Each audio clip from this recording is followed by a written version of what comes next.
Cek, cek.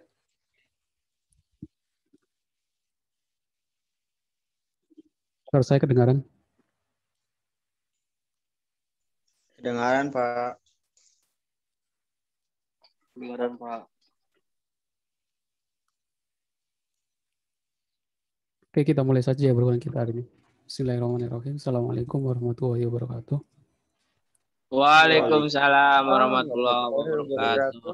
Assalamualaikum warahmatullahi wabarakatuh. Ya, alhamdulillah di pertemuan ke-9 ini, setelah minggu kemarin kita melaksanakan ujian tengah semester ya, untuk pemberitahuan informasi untuk UTS usulan mulai hari ini. Soalnya sama ya, UTS usulan mulai hari ini sampai minggu depan. Silakan yang belum mengikuti UTS mengerjakan soal UTS dan kumpulkan di UTS usulan di pertemuan ke-8. Nah, di pertemuan ke-9 ini melanjutkan materi kita tentang kemarin yang terakhir, yaitu relasi antar tabel. Masing-masing sudah mengenal tentang relasi antar tabel, primary key, foreign key ya. Di pertemuan ini kita akan bahas tentang konsep join tabel, yaitu bagaimana menampilkan data antar tabel yang 2 tabel atau bahkan 3 tabel ya. Mungkin nanti di pertemuan selanjutnya kita akan langsung implementasikan ke dalam sebuah sistem, bagaimana kita membuat sistem terus implementasikan dalam join tabel di dalam sebuah sistem.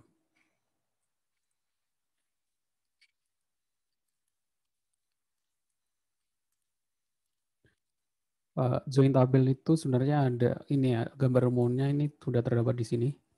Ini semua contoh 2 tabel gitu ya. Kalau sebelumnya kalian belajar tentang itu apa namanya, otomata atau ini ya, aljabar linear ya. Bagaimana tentang irisan, OR, AND, NOR, SOR gitu ya. Logika algoritma. Nah, ini join hampir mirip seperti itu. Jadi semua ini ada tabel A, tabel B gitu kan. Tabel A, tabel B kan berrelasi. Primary key sama foreign key-nya. Nah, itu kita bisa menampilkan tabel sesuai dengan yang kita inginkan. Semuanya di pojok kanan kiri atas itu ya. Yaitu kita ingin menampilkan semua data A yang ada di tabel A dan ada yang di tabel B. Itu gambarannya seperti itu ya. Ini kalau dalam ini apa? Logika itu OR ya. Kalau ini SOR gitu ya. Yang bawahnya kita ingin menampilkan tabel A yang tidak ada di dalam tabel B dan lain sebagainya. Tengah-tengah kita ingin menampilkan data yang ada di tabel A dan ada yang di tabel B. Atau A dan B dan lain sebagainya. Kita akan bahas tentang ini. Nanti kalau kalian sudah implementasikan dalam sebuah sistem, kalian akan menemukan kalau tidak paham dasar tentang join tabel akan kesulitan bagaimana menampilkan bahkan 3 sampai 4 tabel gitu ya. Jadi sintaknya akan sangat panjang kalau sudah dalam sebuah sistem yang rumit gitu ya. Mungkin ada beberapa tabel bisa puluhan, satu sistem bisa puluhan tabel. Ini juga sama, inner join yang akan kita pelajari hari ini ada istilah inner join, left join gitu ya. Inner join itu yang irisan di tengah, left join itu tabelnya sebelah kiri, left join irisan atau right join dan lain sebagainya. Nah, untuk menggabungkan tabel pada MySQL kita gunakan klausa join. Pada MySQL terdapat 2 macam bentuk join, yaitu inner join dan outer join. Outer join dibagi menjadi left join dan right join. Jadi inner join itu adalah irisan di dalam, outer itu irisan yang di luar. Nah, irisan di luar kan dibagi 2, luar sebelah kiri atau luar sebelah kanan. Luar di dalam tabel A atau luar di dalam tabel B. Ini aja ya nanti ada satu lagi implicit join. Implicit join itu tambahan. Nah, format penulisannya bagaimana? Format penulisannya adalah sebagai berikut. Contoh aturan penulisan seperti ini ya.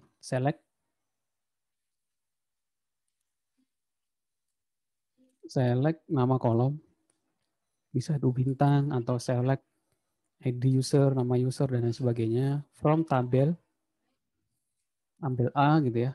Kalian ini atau ini maksudnya ini nggak perlu ditulis semua ya. Kalau pilih salah satu. Mau inner join, let outer join, rect outer join, tabel B, ini tabel A, terus tabel A on kondisi. Kondisinya bagaimana? Atau pakai menggunakan using, nama kolom from tabel, using dalam kurung nama kolom. Ada dua cara penulisan seperti itu, sama saja. Sekarang masuk ke dalam inner join. Sebelum masuk ke dalam inner join, saya buat dulu contoh sebuah studi kasus adalah sebuah tabel penjualan gitu ya. Di tabel penjualan ini kita punya 4 tabel. 4 tabel, yang pertama adalah perlu diperhatikan, kalau kita pengen buat tabel seperti ini, kita buat tabel yang tidak ada foreign key-nya ya. Jadi jangan buat penjualan detail dulu, nanti akan error karena ide transaksi tidak ada di tabel penjualan. Jadi untuk membuat tabel penjualan detail, kita harus buat tabel penjualan dulu. Untuk membuat penjualan detail, kita juga harus membuat tabel barang terlebih dahulu. Nah, untuk membuat tabel penjualan, karena ini ada foreign key dari tabel pelanggan, jadi kita membuat tabel pelanggan terlebih dahulu. Jadi urutannya itu kita buat tabel yang utama dulu, yang nggak ada foreign key-nya. Kalau di sini urutannya adalah kita buat tabel pelanggan dulu, baru kita buat tabel penjualan, baru kita buat barang, jangan langsung penjualan detail, barang, baru kemudian yang terakhir adalah penjualan detail. Itu urutannya. Kalau nggak seperti itu akan error. Maksudnya bagaimana error-errornya? Karena semuanya kita membuat tabel penjualan detail. Di situ ada ide transaksi dan ide barang ya, foreign key-nya.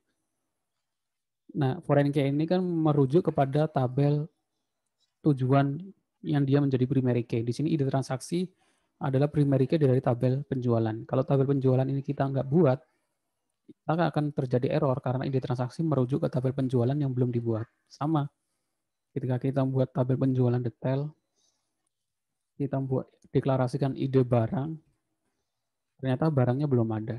Kecuali, ada kecualinya. Kecuali kalian buat penjualan detail, kalian belum deklarasikan dulu constraint foreign key-nya, itu boleh, dia akan berhasil. Habis itu kalau sudah selesai, kalian alter table.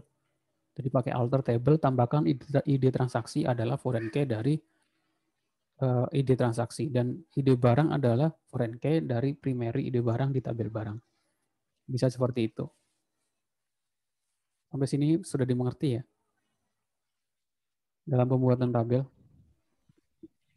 Pak, sedikit bertanya, Pak. Iya, silakan.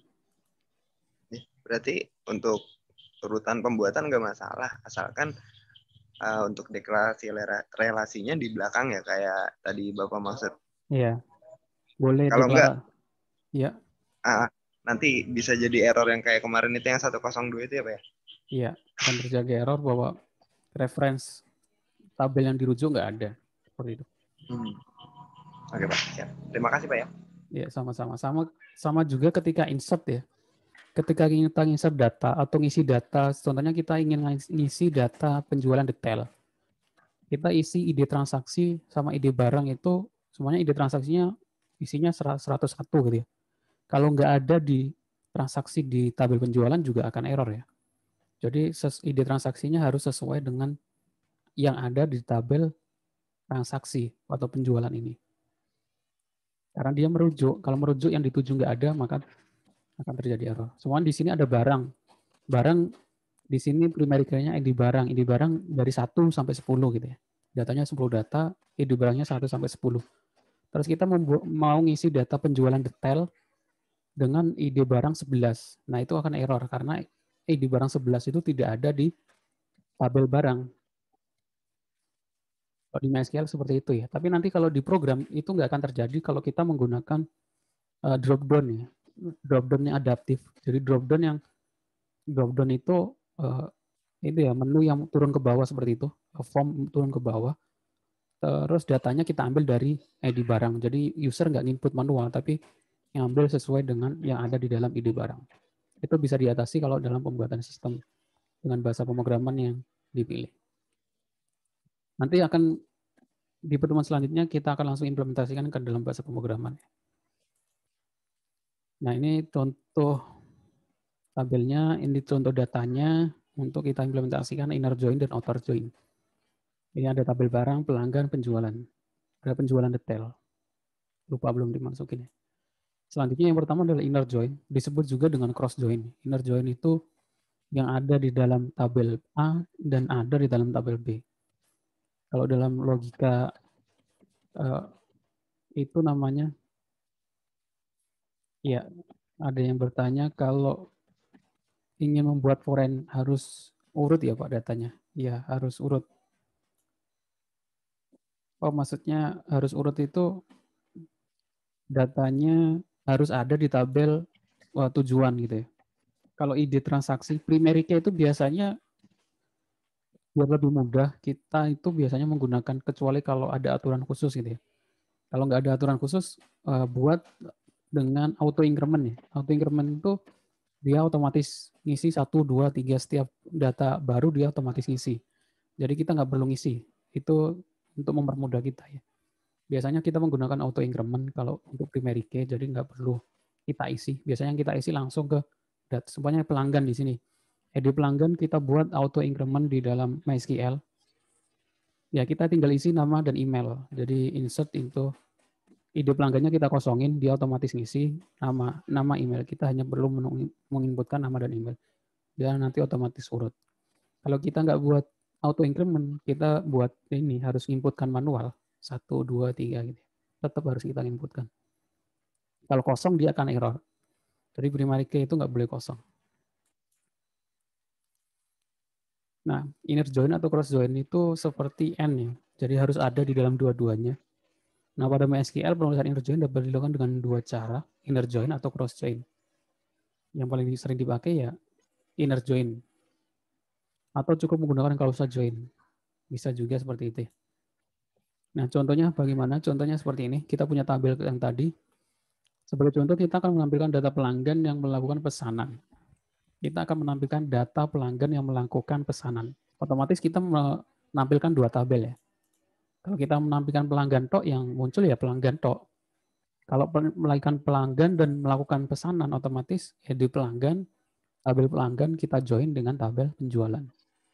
Yang ada di tabel pelanggan dan yang ada di tabel penjualan. Kalau pelanggan itu nggak ada di tabel penjualan, berarti dia nggak melakukan pesanannya. Dia ada pelanggan tapi nggak melakukan pesanan. Nah, sebagai contoh kita akan menampilkan data pelanggan yang melakukan pesanan. Nah, query yang kita jalankan adalah select.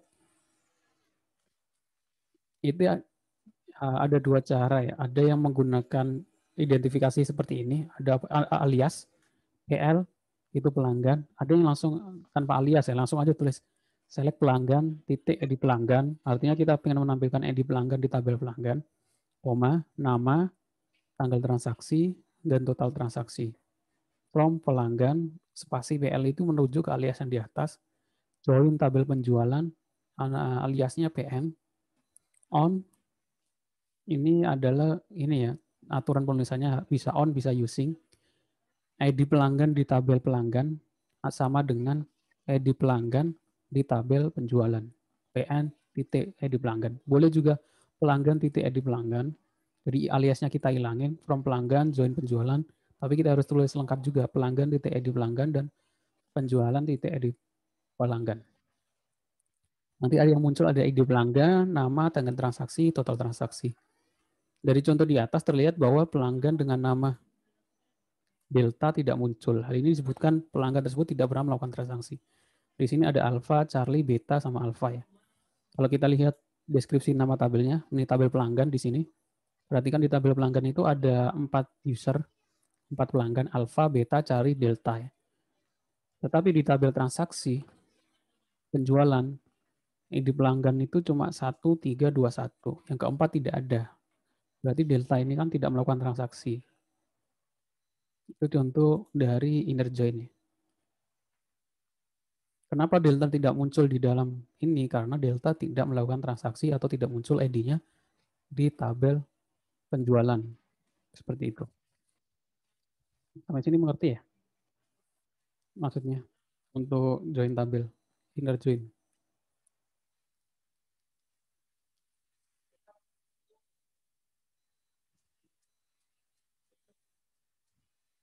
Ini ada yang mau ditanyakan?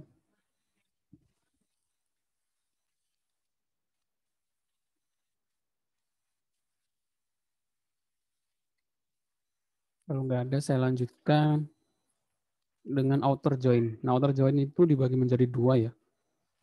Kalau inner itu yang di dalam, kalau outer itu or ya. Yang di sebelah kiri atau sebelah kanan. Left outer join atau right outer join. Yang pertama left outer join. Gambarannya seperti ini.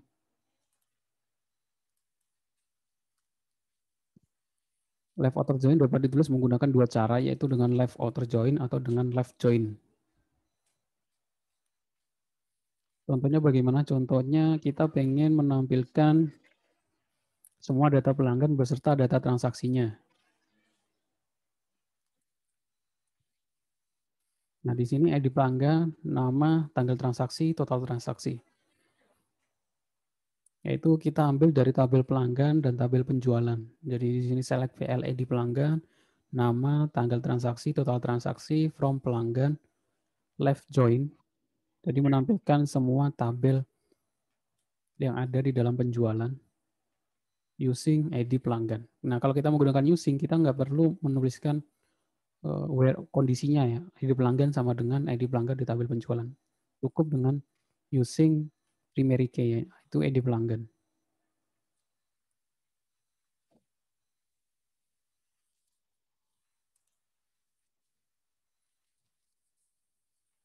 Nah, di sini kita lihat delta muncul. Kalau tadi kan delta nggak muncul.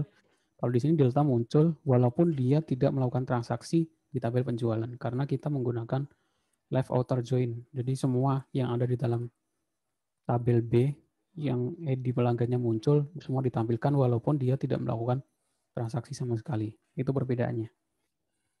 Left outer join.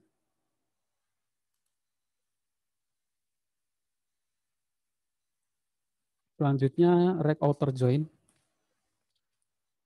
Kebalikan dari ya ini hampir mirip seperti tadi ya. Ini kita sebenarnya nggak perlu butuh right outer join ya. Kita tinggal balik tabelnya. Kita pakai left outer join, kita tinggal balik tabelnya juga hampir mirip ya, sama ya. Jadi kebalikan dari left outer join, right outer join pada tabel sebelah kanan.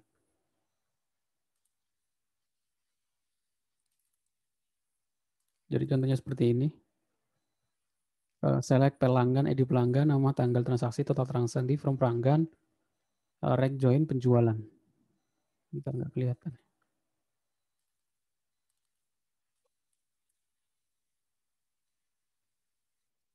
Nah, nama delta itu tidak muncul karena transaksi kelima itu tidak ada ID pelanggannya. Kalau kita balik ke yang tadi, ke tabel penjualan. Nah, di sini kan ada tanggal transaksi, tapi ID pelanggan itu tidak muncul atau nol. Sehingga ketika kita menggunakan right outer join, nama ID pelanggannya tidak ada, tapi dia muncul di dalam transaksi. Seperti ini. Itu kita contoh dengan right outer join. Nah, untuk yang terakhir, yaitu tambahan, yaitu implicit join. Jadi implicit join ini sebelum dikenalkan inner join dan outer join, sebelumnya orang-orang menggunakan implicit join ya. Yang paling sering dipakai itu implicit join. Implicit join itu langsung kita deklarasikan ya. Jadi seperti ini, tidak menggunakan inner join dan tidak menggunakan outer join, tapi menggunakan clause aware. Jadi seperti ini, select PL pelanggan, ID pelanggan, nama, ID transaksi, tanggal transaksi, total transaksi, from pelanggan alias PL, dan penjualan alias PN, where pelanggan ID pelanggan sama dengan penjualan ID pelanggan. Nah, kalau kita perhatikan di sini bahwasanya implicit join itu hampir mirip dengan inner join. Itu saja sih. Ini kan kalau kita lihat hasilnya hampir sama dengan inner join. Tapi kalau dilihat sintaknya, query-nya, kita mungkin lebih kebanyakan orang-orang lebih enak menggunakan implicit join ya. Karena lebih mudah dipahami. Jadi tinggal select apa saja yang ingin ditampilkan, from tabel apa saja, plus kita tambahkan clause aware yang ID pelanggannya sama atau ID penjualan dan lain sebagainya. Kita mungkin bisa menggunakan 3 tabel, 4 tabel menggunakan select ini ya, from PL, penjualan dan lain sebagainya. Oke, sampai sini mungkin ada yang mau ditanyakan.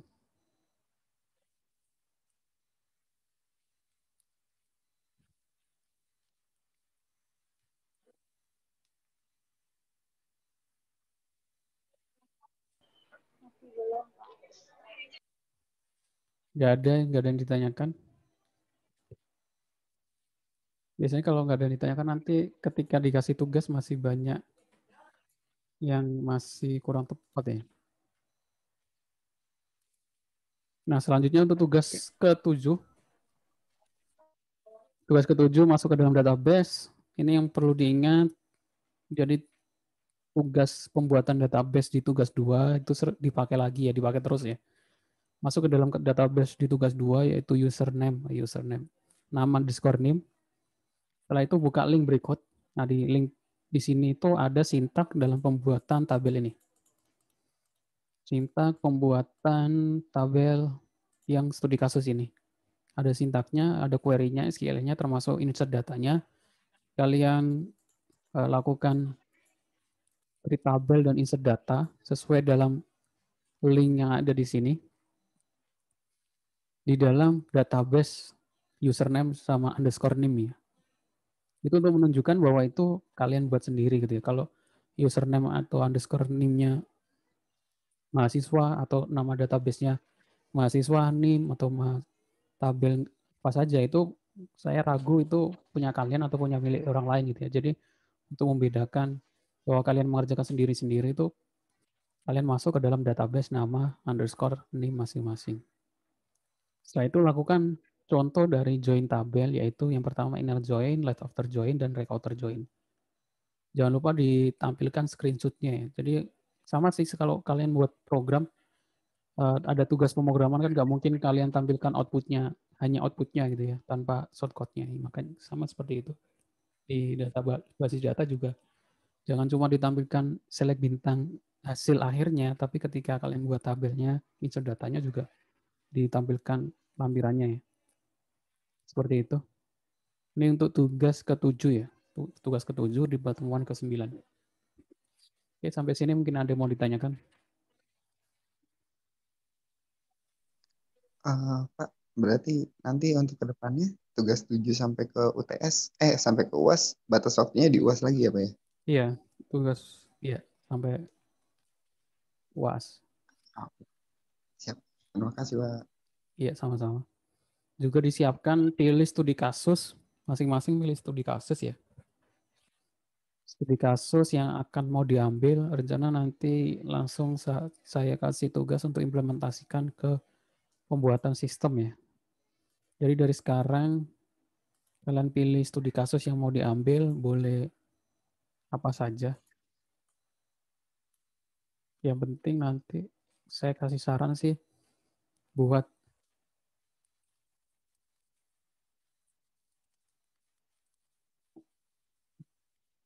jadi masing-masing nanti pilih studi kasus yang mau dibuat. Yang pertama itu rancangannya, kalian tinggal cari.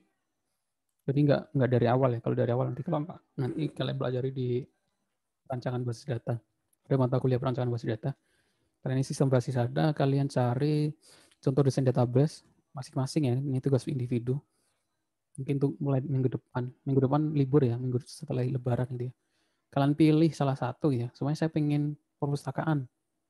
Ya, kita cari contoh database perpustakaan, atau transaksi seperti ini. Habis itu kita implementasikan dalam bentuk SQL. Setelah itu kita koneksikan ke dalam bentuk aplikasi. Yang pertama bagaimana menampilkan data di dalam dari MySQL.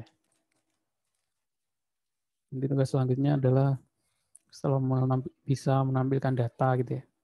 Habis itu bisa edit delete, nanti ke pembuatan sistem sampai terakhir mungkin ya sudah bisa membuat sistem. Entah itu tampilannya masih sederhana nggak apa-apa. Karena nanti juga kalian ada mata kuliah pemrograman web yang fokus di pembuatan aplikasi. Seperti itu. Oke, sampai sini. Ada yang mau ditanyakan? Berarti direlasiin dulu. Iya, direlasiin dulu.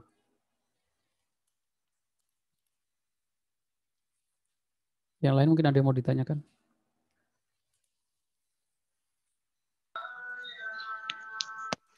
Paham, Pak. Cukup ya. Sudah masuki waktu Isya ini. Kalau ada ditanyakan silakan ditanyakan. Jadi yang belum daftar WhatsApp matkul silakan daftar ya. Nanti takutnya ada yang salah tentang berapa, ada yang nggak bisa saya koreksi karena belum dibuka, nggak bisa dibuka linknya itu ya. Jadi silakan cek nilai tugasnya masing-masing. Untuk yang belum daftar, silakan daftar dulu. Saya sudah buat tampilan daftarnya ya, dalam bentuk web biar lebih mudah.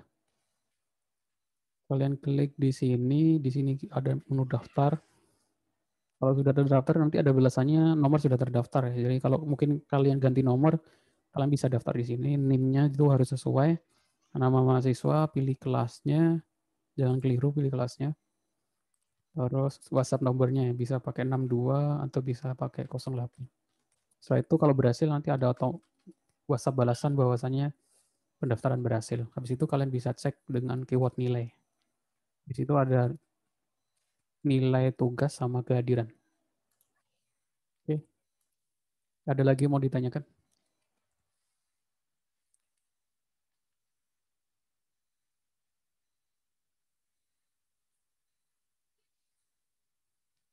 Saya kira cukup ya kalau nggak ditanyakan.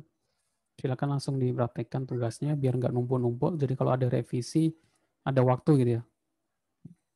Pengalaman dari yang kemarin banyak yang mepet-mepet, terus ada revisi, akhirnya nggak ada waktu untuk revisi ya. Itu resiko kalau ngumpulinnya terlambat, terakhir-akhir ya. Karena saya nggak mungkin koreksi setiap ada yang ngumpulin, saya koreksi enggak ya. Kan gantian sama kelas lain. Minimal sih 1 minggu cuma sekali saya koreksi. Maksimal ya cuma 2 kali. Nggak tiap hari saya koreksi. Karena kelasnya juga banyak, terus gantian. Saya juga harus nyiapin materi dan lain sebagainya. Seperti itu. Oke, terima kasih atas kehadirannya. Saya akhiri untuk pertemuan kita hari ini. Nanti ketemu lagi setelah Lebaran ya. Oke, Assalamualaikum warahmatullahi wabarakatuh. Waalaikumsalam warahmatullahi wabarakatuh. Waalaikumsalam warahmatullahi wabarakatuh. Terima kasih. Iya. Terima kasih, Pak.